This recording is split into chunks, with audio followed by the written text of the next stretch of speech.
본문의 말씀을 통해서 이제 27번째 여호수아 강해를 합니다. 이제 여호수아 강해는 이제 이번 주 하면 다음 주, 다다음 주 아마 그러면은 다 끝날 것 같습니다. 네. 어떻게 보면은 네, 굉장히 장거리로도 달려왔는데 그때 주시는 그 하나님의 놀라운 은혜와 역사를 통해 우리의 삶을 통해서 이루어 가실 하나님의 뜻하신 놀라운 계획들이 날마다 깨달아지고 성취되어지는 그런 놀라운 역사가 임할 줄로 믿습니다. 네, 오늘은 증거이다 이런 제목으로 말씀을 나누려고 합니다. 우리가 이제 지난주에는 레위 자손을 통하여 하나님께서 하나님이 왜 레위 자손들을 흩으셨을까? 네.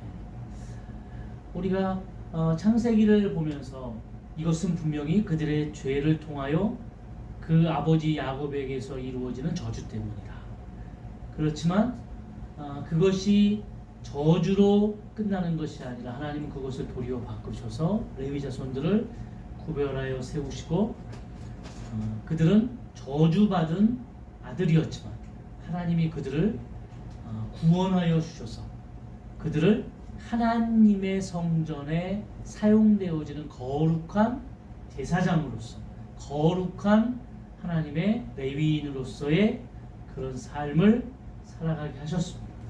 그래서 그들은 원래는 형제들에게 있어서 저주를 받은 자로서 어떻게 보면 아픈 손가락으로 그렇게 아버지에게 꾸중을 받았죠. 그러나 하나님은 그들을 그 형제들을 가르치고 그 형제들을 올바로 하나님의 말씀을 세우는 데에 일조할 수 있도록 사용하여 주셨습니다. 레위인은 그렇게 흩어졌어요. 이 하나님의 놀라운 계획과 하나님의 놀라운 섭리죠. 그름을 통하여 이제 모든 것이 다 끝났습니다. 성경에서 이제 하나님께서 이스라엘 백성들을 약속의 땅 가나안 땅으로 인도하여 주시고 하나님께서 이야기하신 그 일들이 이제 여호수아를 통하여 다 끝났어요. 그리고 오늘 이제 그 끝남을 통하여 22장에 이렇게 이제 시작됩니다.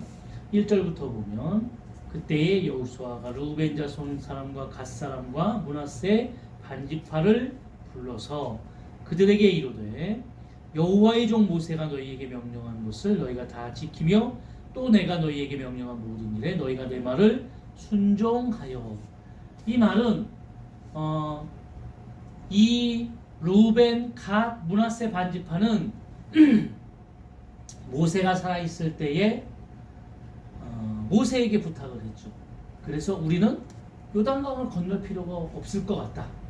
요단강을 건너지 않고 우리는 이 편에 여기에 우리는 하나님의 분깃을 받겠다. 그러니까 원래는 거기 하나님의 분깃이 아니에요.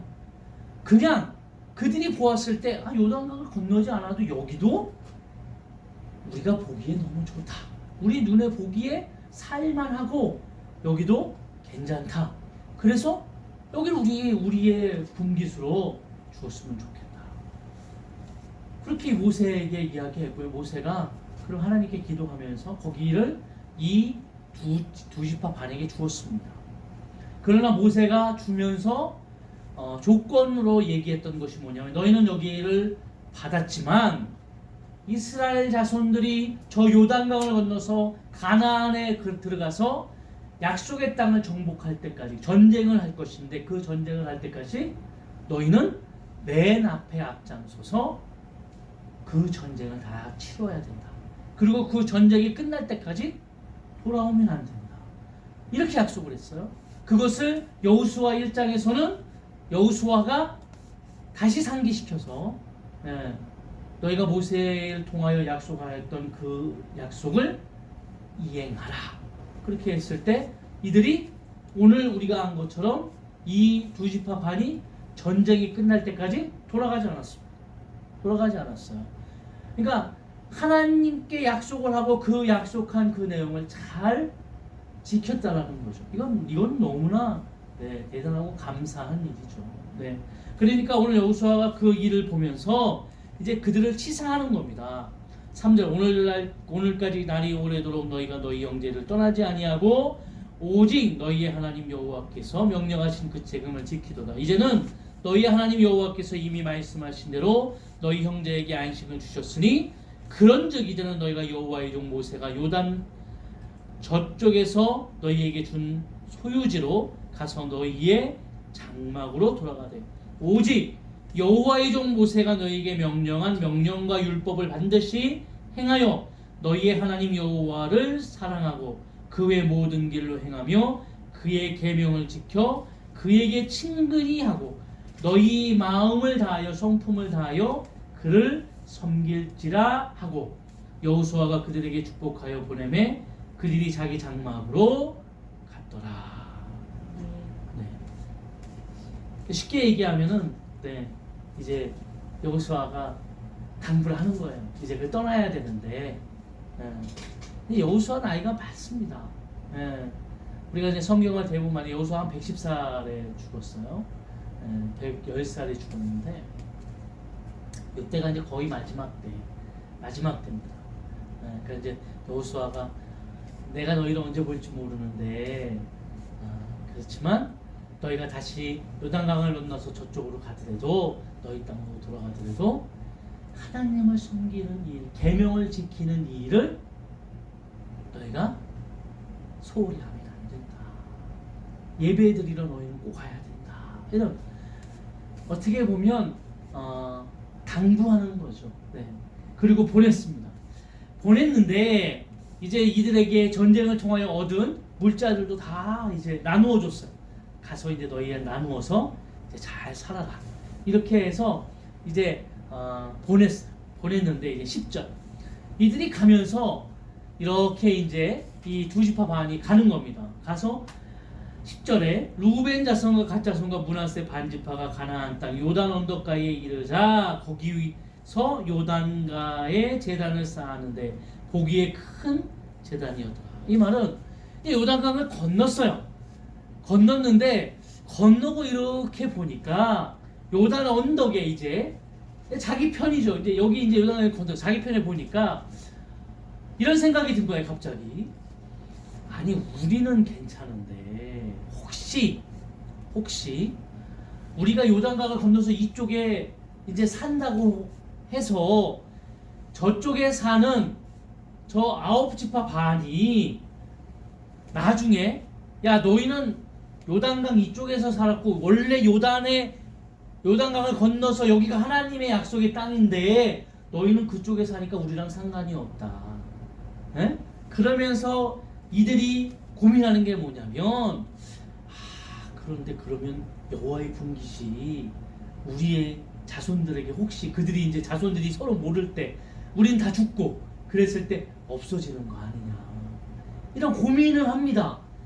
그러면서 11절 이스라엘 자손이 들으되 이르기를 루벤 자손과 갓 자손과 므낫세 반 지파가 가나안 땅의 맨 앞쪽 요단 언덕과 이스라엘 자손에게 속한 쪽에 제단을 쌓았다 하는지라. 이스라엘 자손이 들었어요. 그래서 그 제단을 쌓은 걸 이스라엘 자손이 그래서 들었습니다. 그런데 너무 이 웃긴 건 뭐냐면 그러면은 원래는 그들이 어디 가서 예배를 드려야 되냐면 그 당시에 실로에 가서 예배를 드려야 돼요. 실로. 그 당시 이제 실로가 하나님의 제단이 있던 곳이에요. 그러니까 이스라엘 모든 자손들은 실로에 와서 예배를 드려야 되는 거예요. 그런데 이들이 그러면 안 되는데 그러니까 우리가 증거를 하나 만들자. 그리고 만들었는데도 오늘 10절에 뭐라고 밑에 있어요? 제단을 쌓았는데 보기에 큰 제단이었더라 그랬어요. 보란 듯이 큰 제단. 이거 성경에 이렇게 썼어요. 그러니까 이렇게 썼을 때는 분명히 이유가 있는 거죠. 보란 듯이 큰 제단을 만들었어요. 그러면서 거기에 예배 드릴 것도 아니고 그냥 증거로. 아니 증거로 하면 증거로 남기면 되잖아요. 야 우리도 하나님의 자녀고 우리가 분명히 요단 이편에 살지만 우리도 여기서 예배를 드려. 이렇게 하면 되는데 거기에 큰 제단을 만들었어요. 그러니까 이것을 이제 요쪽에 있는 9지파 반이 들은 거예요. 본 거예요. 이제 아니 그들이 돌아갔는데 얼마 후에 보니까 뭘 뚝딱뚝딱 하더니 언덕에 만들었으니까 얼마나 살고 이쪽에서 보면 쟤네들 뭐 하는 거야? 저기다 뭐를 하는 거야? 근데 나중에 이렇게 점점 보니까 제단을 만드는 거예요. 하나님의 성전을. 에? 그러니까 보고 9시 반이 실로에 이제 모여서 회의를 하는 거예요. 야! 큰일 났다. 이제 쟤네들 2지파 반이 전쟁이 끝나고 절로 돌아가더니 이제 거기에 우상을 섬기려고 우상을 섬기려고 하나님을 섬기지 않고 다른 신을 섬기려고 제단을 쌓았다 이렇게 생각을 하는 거예요. 그래서 그들이 뭐라고 그랬어요? 이런 일이 있나? 그리고 뭐라고 하냐면 12절 이스라엘 자손이 이를 듣자 곧 이스라엘 자손의 온 회중이 실로에 모여서 그들과 싸우러 가려 하나니 이거 뭐야? 전쟁을 하자는 거 이제 이게 이방과 이제 전쟁을 하겠다는 거. 이방신을 섬기는 같은 종족이었고 7년 동안 이 가나안 전쟁이 있었거든요. 가나안 전쟁 동안에 이들이 동거동락하면서 전쟁을 했어요. 그런데 이제 이 한 사건 때문에 지금 전쟁을 하겠다는 게 싸우러 가자. 그랬더니 12절 이스라엘 자손의 제사장 엘르아살의 아들 비느하스가 기럇 땅에서 보내어 루벤 자손과 갓 자손과 므낫세 반지파를 보게 하되, 그러니까 이렇게 얘기한 거예요. 전쟁은 좀 아직은 이르고 제사장을 보내자. 엘르아살의 아들 비느하스 제사장이죠. 제사장을 보내서 이게 왜 너희가 이러는지, 왜 지금 우상을 섬기는지를 우리가 듣자. 그러니까 14절 이스라엘 각 지파에게 한 지도자씩 10 지도자들을 그와 함께 하게 하니 그들을 각기 그들의 조상들의 가문의 수령으로서 이스라엘 중에서 천부장들이라. 그러니까 군대 장관들이에요. 이들은 말하자면 수령들, 그 대표자들을 10명을 9지파 아니면 10지파잖아요. 10지파 10명을 같이 보내는 거예요. 그러니까 뭐예요? 야 우리 다 왔어. 이제 과시하는 것이야 이제. 너희가 지금 뭐 하는 짓이야? 그러면서 15절 그들이 기럇 땅에 이르러 루벤 자손과 갓 자손과 므낫세 반지파에게 나아가서 그들에게 말하여 이르되 여호와의 온 회중이 말하기를 너희가 어찌하여 이스라엘 하나님께 범죄하여 오늘 여호와를 따르는 데서 돌아서서 너희를 위하여 제단을 쌓아 너희가 오늘 여호와께 거역하고자 하느냐. 자, 뭐라고 생각한가요? 너희가 왜 하나님을 버리고 우상을 섬기냐 이 말이에요. 그러면서 예를 든 게 뭐예요? 17절 부올의 죄악으로 말미암아 여호와의 회중에 재앙이 내렸으나 오늘까지 우리가 그 죄악에서 정죄함을 받지 못하였거늘 그 죄악이 우리에게 부족하여서 오늘 너희가 돌이켜 여호와를 따르지 아니하려고 하느냐. 너희가 오늘 여호와께 배역하면 내일은 그가 이스라엘 온 회중에게 진노하시리라. 그런데 너희의 소유가 만일 깨끗하지 아니하거든 여호와의 성막에 있는 여호와의 소유자로 건너와 우리 중에서 소유지를 나누어 가질 것이니라. 오직 우리 하나님 여호와의 제단 외에 다른 제단을 쌓음으로 여호와를 거역하지 말며 우리에게도 거역하지 말라. 세라의 아들 아간이 온전히 바친 물건에 대하여 범죄함으로 이스라엘 온 회중에 진노가 임하지 아니하였느냐. 그의 죄악으로 멸망한 자가 그 한 사람만이 아니었느니라 하니라. 그러니까 이스라엘은 지금 이 10지파는 뭘 얘기하는 거예요? 너희의 죄악이 너희의 죄악으로 끝나는 것이 아니다. 너희의 죄악 때문에 우리도 다 어려움을 겪게 된다. 이 말에는 깊은 신앙이 있습니다. 그것이 뭐냐면, 자, 우리도 성경을 이렇게 보면서요 느끼지 않았나요? 우리가 보면서 분명히 요단강을 건너서 요단강을 건넌 후에 하나님께서 그 각 지파마다 분깃을 기업을 주시겠다고 하나님이 말씀하셨는데 이들의 눈에 좋은 대로 봄을 통하여 하나님께서 분명히 그냥 그렇게 해라 이렇게 모세를 통하여 했지만 어떤 마음에 보면 화장실 갔다 왔을 때 되게 찜찜한 그런 모습, 말하자면 이 두 지파 반이 여기 있음을 통하여 어떤 생각이 드냐면 이들이 하나님을 버리지는 않을까, 이들이 하나님을 떠나지는 않을까라는 이런 고민이 있다라는 거죠. 고민이, 염려가 있다라는 거예요. 네. 그러니까 이들의 판단과 생각이 하나님을 향해서 하나님의 뜻을 통해서 하는 것이 아니라 이들의 기본적인 그 가치가 뭐였어요? 눈에 보기에 좋아. 보기에 좋으면서 여기도 살만해. 그냥 여기 살았으면 좋겠다. 네. 그 땅이 괜찮은 땅이에요. 좋은 땅이에요. 네. 그러니까 여기 살았으면 좋겠다. 이렇게 생각을 한 거예요. 네. 그러니까 그런 출발점을 통하여 이루어진 것을 보면서 이 여호수아도 그랬고, 여호수아도 보내면서 뭐라고 그랬어요? 계명을 꼭 지켜야 된다. 하나님을 잘 섬겨야 된다. 하나님의 말씀대로 순종해야 된다. 꼭 예배해야 된다. 뭐 이렇게 당부를 하잖아요. 이 당부는 물론 그렇게 살아야 된다고 재차 가르치는 가르침도 있지만 또 하나는 염려를 통하여 이루어지는 거죠. 야, 너희 분명히 잊지 마라. 그 염려를 통하여 이들의 마음속에 어떻게 됐어요? 제단을 쌓고 꼭 그것이 이방신을 섬기는 신전 같으니까 득달같이 다 모여가지고 저들이 배반했다. 근데 저들의 배반은 곧 우리 한 이스라엘 민족에게 이루어지는 하나님의 진노가 될 수 있다. 하나로 보게 되는 거죠. 그래서 달려가게 되는 거예요. 그랬더니 20절부터 21절이죠. 르우벤 자손과 갓 자손과 므낫세 반지파가 이스라엘 천천의 수령들에게 대답하여 이르되 전능하신 자 하나님 여호와, 전능하신 자 하나님 여호와께서 아시나니. 이게 재밌잖아요. 반복을 해요. 전능하신 자 하나님 여호와, 전능하신 자 하나님 여호와께, 이렇게. 이 반복은 뭡니까? 아니다. 굉장히 강조하는 거예요. 우리는 하나님만 섬긴다. 무슨 말이냐? 하나님만 섬긴다. 그러면서 이야기하는 거죠. 아니, 잘 하는데 오해할 수는 있으나 잘 들으십시오. 우리는 여기 이 땅에 이방신을 섬기기 위해 이 제단을 쌓은 것이 아니라, 또 여기는 다른 하나님을 섬기기 위한 다른 제단을 쌓은 것이 아니라 뭐요? 혹시 우리가 생각한 대로 우리가 이 요단강을 건너을 통하여 혹시 너희가 만일 나중에 너희 후손들이, 너희는 이쪽에 우리와 함께 있지 않고 저쪽에 요단강 저쪽에 있기 때문에 너희는 우리와 같은 하나님 섬기는 자들이 아니다. 이것이 염려되어서 우리가 증거의 단을 쌓는 것이다.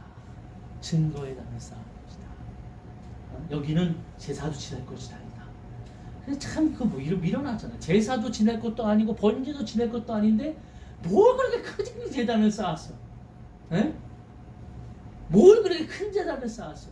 그냥 어느 정도 이렇게 쌓아서, 나중에 우리 알잖아요. 우리가 처음에 그 기르앗 땅에 왔을 때 그들이 12지파가 요단강을 건너면서 돌을 하나씩 들고 와. 그걸 이렇게 거기다가 이렇게 놔요. 그리고 이것이 하나님께서 우리에게 주시는 증거다. 그래서 너희는 그 마음에 꼭 새겨라. 그러면 돌을 그냥 이렇게 12개 이렇게 해놨잖아. 아니, 그것처럼 뭔가 증거를 이렇게 만들어서 해놓으면 되지. 이거를 무슨 거기다가 그리고 정말 말대로 만약에 너희가 그걸 불안하면 오늘 이 10지파들 이쪽을 넘어와라. 너희가 이쪽에 와서 하나님의 분깃을 나누자. 여기서 같이 살면 되지 않냐라고 이야기하는 거예요. 오늘 그 얘기거든요. 그리고 여기서 같이 살면서 예배드리고 하자. 그런데 중요한 것은 이들은 그렇진 않아요. 그렇진 않아요. 제가 오늘 이 말씀을 보면서 이 두 가지 시각, 하나는 분명히 이 열지파의 시각이 보면서 저들이 우상을 섬기겠구나, 다른 제단을 쌓는구나, 이렇게 하면서 이스라엘 백성들이 가지고 있는 사상적인 어떤 시각이 있죠. 그게 뭐냐면 하나님께 예배할 때에 갖는 공간과 장소. 그러니까 그들은 이스라엘 백성들은 항상 예루살렘에서 예배해야 돼요. 그 공간이나 장소를 굉장히 중요하게 여깁니다. 그렇지 않으면 하나님께서 그 예배를 받지 않으신다. 그 틀린 말은 아니지만 또 그것이 100% 정답은 아닙니다. 또 하나는 지금 이 두 지파 반이 가지고 있는, 내가 이 삶에서 누려야 되는 부분들은 포기하지 않고 그러면서 편하게 예배하려고 하는 그 모습. 이 두 가지 시각을 보게 되어집니다. 그러면서 이 두 가지 시각을 하나의 것으로 기록한 내용이 신약에 나와 있어요. 한번 우리가 찾아볼까요? 요한복음 4장입니다. 요한복음 4장.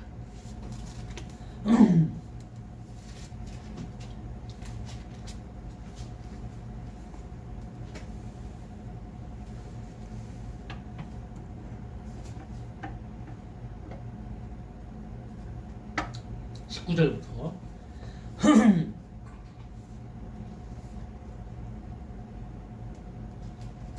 24절까지 한번 교독함으로 영광을 돌립니다. 여자가 이르되 주여 내가 보니 선지자로소이다. 우리 조상들은 이 산에서 예배하였는데 당신들의 말은 예배할 곳이 예루살렘에 있다 하느니라. 예수께서 이르시되 여자여 내 말을 믿으라. 이 산에서도 말고 예루살렘에서도 말고 너희가 아버지께 예배할 때가 이르리라. 너희는 알지 못하는 것을 예배하고 우리는 아는 것을 예배하노니 이는 구원이 유대인에게서 나니라. 아버지께 참되게 예배하는 자들은 영과 진리로 예배할 때가 오나니 곧 이때라. 아버지께서는 자기에게 이렇게 예배하는 자들을 찾으시느니라. 하나님은 영이시니 예배하는 자가 영과 진리로 예배할지니라. 아멘. 이게 수가성 여인의 이야기입니다. 예수님이 이제 수가성 여인을 우물가에서 만나게 되고요. 이 수가성 여인의 이 비밀을 알게 하죠. 네. 근데 이 수가성 여인은 사마리아 여인이에요.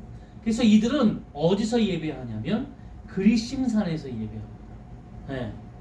거기다 이제 제단을 쌓고 예배하는 거예요. 왜냐하면 예루살렘 성에 못 가게 하니까. 네. 그러니까 거기서 이제 예배합니다. 예배하는데 이 여인이 이 예수님을 보니까 자기 모든 것을 맡기면서 확 놀라면서 와, 이 사람 선지자구나 이렇게 느껴요. 선지자구나. 그러면서 물어봐요. 제일 궁금한 걸 물어보는 거예요. 선지자로서 뭐라고 물어보냐면, 아니 그러면 우리 조상들은 이 산에서 예배하였는데 당신들의 말은 예배할 곳이 예루살렘에 있다 하더이다. 이게 그 당시의 가르침이었어요. 그러니까 이스라엘 백성 유대인들은 뭐라고 예배하냐면, 예배하는 곳은 중요하다. 어디가? 공간과 장소가 중요하다. 그 장소가 어디야? 예루살렘 성전. 아니 그게 틀린 말이 아니 맞아요. 그런데 중요한 것은 예수님은 이게 맞지만 이것이 온전한 정답이 아니라는 것을 깨우쳐 주는 겁니다. 뭐라고 얘기합니까? 예수님께서 얘기하시되 여자여 내 말을 믿으라. 이 산에서도 말고 예루살렘에서도 말고 너희가 아버지께 예배할 때가 이르리라. 여러분 이 이야기가 그 당시의 시각이나 사상으로 봤을 때는 굉장히 획기적인 이야기예요. 굉장히 획기적인 이야기죠. 말하자면 예수님께서 아주 획기적으로 지금 가르치시는 거예요. 예루살렘 성에서도 예루살렘에서 예배하는 것도 아니라 이 산에서도 예배하는 것도 아니라 하나님이 너희에게 어떻게 해요? 예배할 때가 이른다. 아버지께 예배할 때가 이른다. 그러면서 가르치는 게 뭐냐면, 너희는 뭘 한다고요? 알지 못하는 것을 예배하고 우리는 아는 것을 예배하노니 이는 구원이 유대인에게서 나니라. 근데 중요한 것이 여기 있습니다. 뭐죠? 너희는 알지 못하는 예배를 드려요. 근데 아직 아버지께 예배할 때가 오지 않았어요. 이제 올 거다. 이 말은 예배에서 우리에게 가장 중요하게 하나님이 바라보시는 것이 뭐냐면 구원받은 겁니다. 구원받았다라는 것은 모든 것을 하나님 앞에 내어 맡기고 오늘 하나님을 의지하는 자로서의 죄인으로서 주님 앞에 나와 구원받고 새로운 생명, 새 삶을 통하여 하나님 앞에 예배하는 자의 모습을 이야기하는 거예요. 그러면서 뭐라고 가르칩니까? 오지 않았어요. 아직 왜요? 예수님이 아직 돌아가시지 않았어요. 이 예배의 완성은 예수님이 돌아가신 후에 히브리서에 휘장이 위에서 아래로 잘라지게 되고 그 휘장이 잘라짐을 통하여 새롭게 산 길이 열림을 통해서 모든 자들이 제사장이 되어서 그들이 담대히 하나님의 앞에 나아갈 수 있는 예배의 모습이 열리게 됩니다. 이때가 올바른 예배가 돼요. 근데 이 예배가 이렇게 열림으로써 끝나는 것이 아니라 뭐라고 얘기해요? 아버지께서 참되게 예배하는 자들은 뭐요?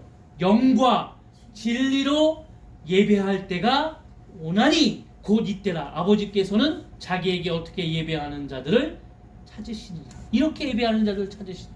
어떻게 해요? 영과 진리로 예배하는 자를 찾겠다. 굉장히 중요하죠. 네.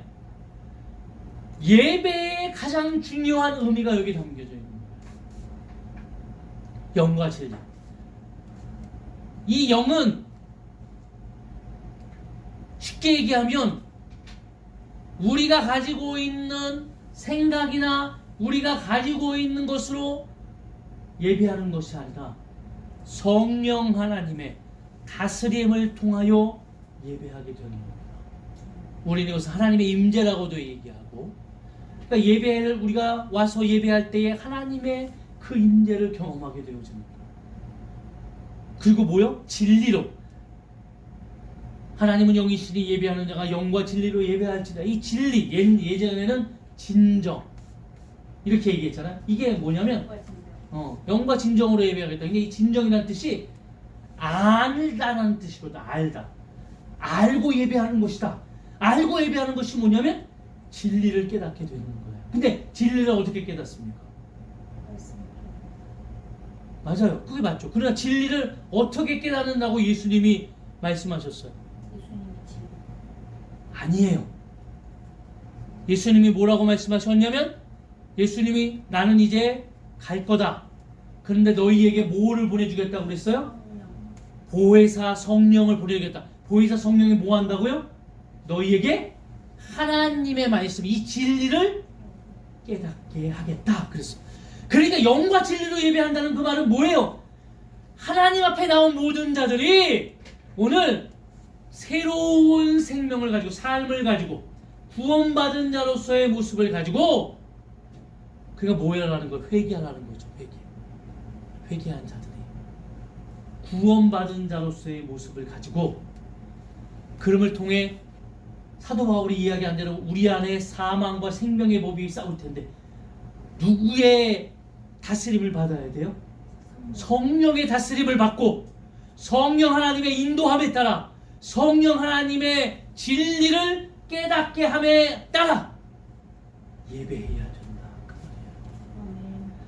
그러니까 그 예배를 예수님께서 얘기할 때에 장소와 공간을 파괴한 것이 뭐냐면 예배는 꼭 교회에 들어와서 예배하는 것이 예배가 아니라 성령 하나님의 인도와 하나님의 동행함과 다스림 가운데 살아가는 모든 삶의 모든 일들이 어떻게 해요?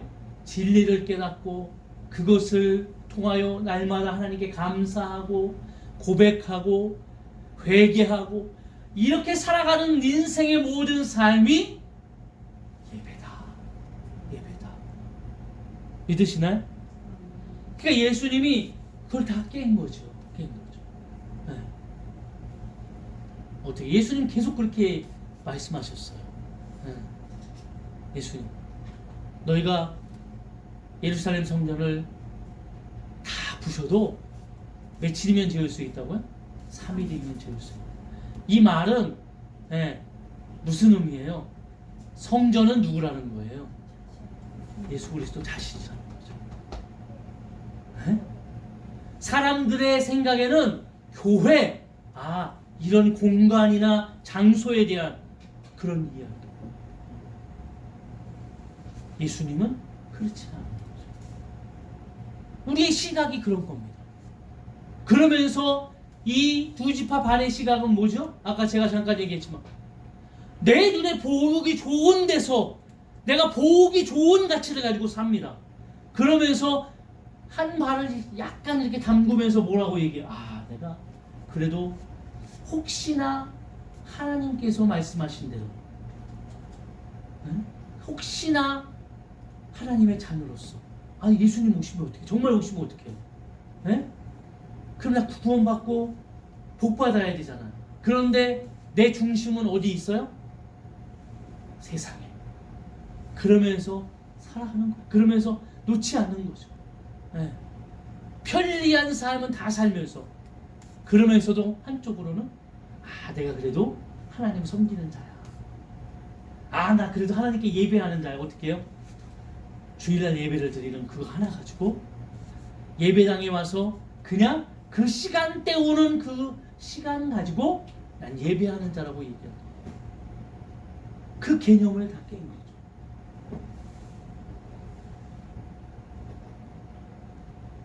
오늘 이들은 이것 때문에 전쟁을 할 수 있을 만큼의 일이 생겨났습니다. 그러나 두 양쪽 지파다 마찬가지예요. 모든 것을 하나님께서 이들을 통해 이끌어 가셨고 하나님께서 이들의 모든 가나안 전쟁, 이들의 삶을 책임져 주시는 분이라는 것을 분명히 깊이 깨닫게 되어지면 우리가 하나님의 자녀라는 것을 깊이 깨닫게 되어지면 이 땅에 하나님의 그냥 이런 증거의 단을 만들지 않아도 하나님이 그들을 책임져 주시는 거예요. 근데 이들도 불안한 거죠. 재밌잖아요. 여기다 이렇게 하면서 여기 우리가 살면 생각할 때 이 요단강을 통해서 이 요단강의 이 의미가 굉장히 중요한 의미잖아요. 요단강의 의미가 굉장히 중요해요. 이 요단강을 건너음을 통하여서 우리가 가졌던 이 수치와 이 잘못된 미련함과 불순종함의 그 삶을 광야에서의 삶을 다 내어버리고 이제 새롭게 태어나는 이스라엘 백성으로서 이제 우리가 새로운 삶이다 이런 의미가 있는 거죠. 그런데 대부분 이 두 지파 반은 전쟁하는 남자들 빼고는 다 여기 머물러 있어요. 그러면서 불안한 거죠.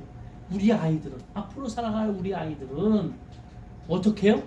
요단강을 건너지 않았어요.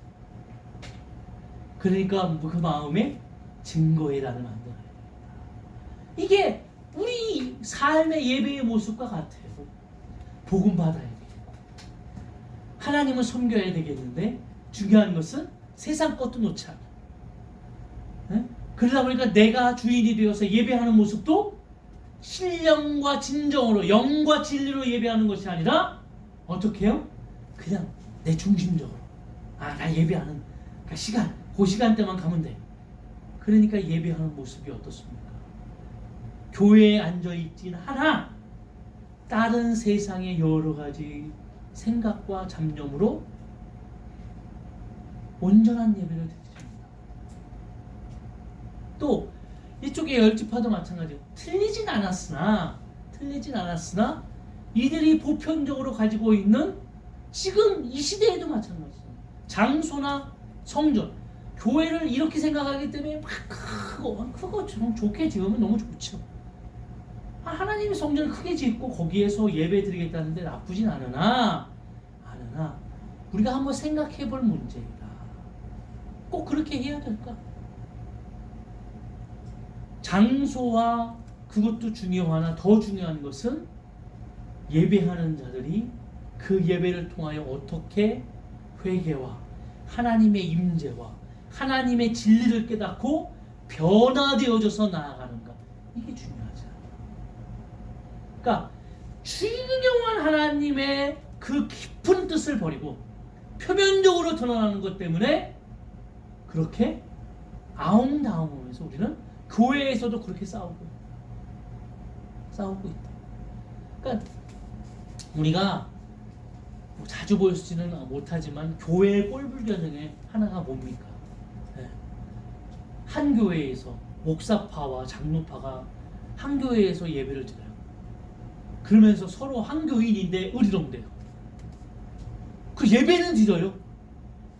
근데 그 예배 때 뭘 깨닫는 거야? 하나님이 그 예배 때 목사와 장로파가 그 나누어져서 예배 드리는 걸 보면서 하나님이 할렐루야 잘하고 있다. 내가 그 사람은 그럴 거 아니야. 저 잘못됐기 때문에 네? 우리 예배만 받으시고 쟤네들 예배 안 받을 거야. 이 사상부터 이 생각부터가 잘못되어 있는 거죠. 그렇죠? 교회 꼴불견이에요 세상. 근데 이런 것이 가끔 보이죠. 네, 가끔 보여요. 잘못된 시각 때문에, 잘못된 생각 때문에. 오늘 우리는 뭐 그냥 작기 때문에 그런지 몰라도 그냥 작은 예배를 드리지만 오늘 이곳에 하나님의 임재와 하나님의 역사와 하나님의 다스림과 성령 하나님의 이 임재를 통하여 오늘도 영과 진리로 하나님이 분명히 원하시는 귀한 예배가 드려질 줄로 믿습니다. 우리가 정결한 모습으로 거룩한 모습으로 나아가야 되고요. 모든 예배 시간에 성령 하나님의 그 임재를 경험해야 돼요. 그러니까 제일 안타깝고 제일 불쌍한 건 예배 때 시간만 때우고 가는 거예요. 목사들은 눈빛을 보면 알거든요. 그러니까 예배 드리는 그 눈빛 앞에서 이렇게 설교를 하면서 이렇게 다 쳐다보면서 보면 지금 어떤 예배로 어떤 마음으로 하는지가 보여요. 여러분 참 기가 막히게 딴 생각하는 건 정확히 집어냅니다. 야, 쟤 지금 딴 생각하고 딴 생각하는 건 너무 잘 보여. 희한하죠. 네? 안 보일 거라고 생각을 해요. 제가 청년들을 가리키면서 느끼는 건 지금 딴짓하고 있으면 안 보일 거라고 생각을 하는데 딴짓하는 거 다 보여요. 밑에서 핸드폰 하고 있는 거 뭐 단에서 다 보입니다. 네? 얼마나 안타까운지 몰라요. 그러면 목소리가 커지게 되고 좀 막 더 안타까워서 하게 되어지는 게 사실. 이 시대가 점점 그렇게 돼요. 올바른 예배를 통해서 오늘 하나님의 뜻을 우리가 온전히 깨닫고 나아갈 줄로 믿습니다. 그러니까 이게 사실 증거이다도 필요 없는 거죠. 올바른 예배를 우리가 깨닫게 되어진다면 이게 뭐가 필요가 있습니까? 하나님이 다 다스리시고 인도하시고 오늘도 깨닫게 하시고 역사하신다. 인간의 생각으로만 그게 필요한 거예요. 인간의 생각.